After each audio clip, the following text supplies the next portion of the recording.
when we first like credit card stacking, like what's the first couple cards going on a person's credit card? For the gym, man. Look, 524 rule.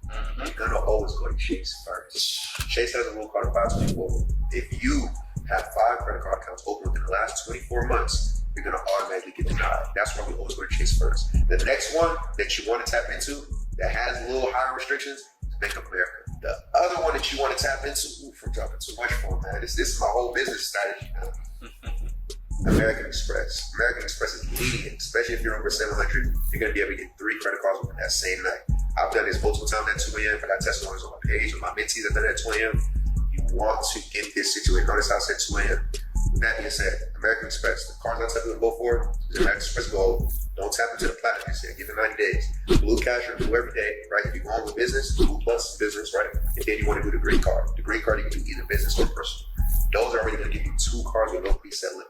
Off of that, you're able to go ahead and scale with that 1 card with a limit and be able to get to the next steps. For the other banks, you guys don't just have to tap into other banks. I do not recommend credit card stacking on the personal side. On the personal side, FICO has bar behaviors that they take a look at on your credit report. One of those bar behaviors that can negatively impact your credit score is having too much available credits. So we start seeing that when clients have many open credit cards that are totally over $100,000 in revolving credits on the personal side. Now, do you want over $100,000 in revolving credit on the business side? Absolutely, because if they're on the business side and they go report to the personal, then you're good. However, on the personal side, it's for personal use. So why the hell do you need 15, 20 credit cards on the personal side? That makes no sense. So FICO, as a normal human borrower behavior, they don't want to see like a bunch of credit cards on the personal side. We know this. This is a borrower behavior that is specifically stated from FICO, okay? Too much available credit. Now, what is the perfect amount that we've seen? We've seen 3 credit cards on the personal side is the perfect amount. If you are trying to leverage a little bit more credit, I recommend 3 to 5 credit cards. I think that's still perfect. Just know that it's on a gradient scale. I'm not saying that after 3 credit cards, as soon as you get your 4th credit card, boom, like your credit score drops and you have shit credit. It doesn't work like that. It's on a gradient scale. Obviously, 3 is better than 4, 4 is better than 5, and it just keeps going down and just keeps getting worse. That's why I recommend just stick anywhere from 3 to 5.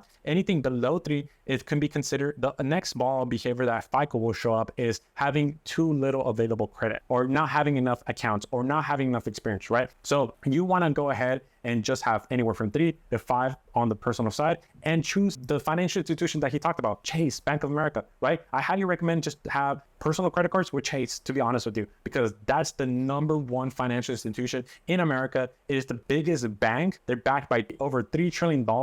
So you cannot go wrong. It's like getting your degree from Harvard. I recommend just getting the 3 personal credit cards from Chase and just going that way. About the 5 and 24 rule, he's absolutely right. Chase does have the 5 and 24 rule. And this is why when you're building sequences to apply on the business side, you definitely want to apply for Chase first. Now, a little hidden gem is that if you are affected by the 524 rule, you can apply directly with a business relationship manager and they can try to overturn that decision from a denial to an approval. So if you are in that predicament, building a relationship with Chase is the best course here. Now for American Express, he says that you can get 3 credit cards from American Express. A little asterisk there. The problem is that you cannot get approved for 3 credit cards from American Express right away. Why? It's because they have a cap limit. To be honest with you, they always told me over the phone it's only 1. We've been able to get approved for 2 at a time, but it's not often when it happens to when the approval happens, but it does happen like 50% of the time. The reason why he says 3 is because he's mixing a charge card with a credit card. They're 2 different credit products, okay? So with charge cards, yes, you can apply multiple charge cards at the same time. So this is why later at the end of the video, he corrects himself. He's like, he gets 2 charge cards and 1 credit card. So just want to make sure that you guys understand that. So when you apply for American Express, if you're going to apply for multiple credit products, then apply for multiple charge cards and then just 1 or 2 if you want to push yourself credit cards.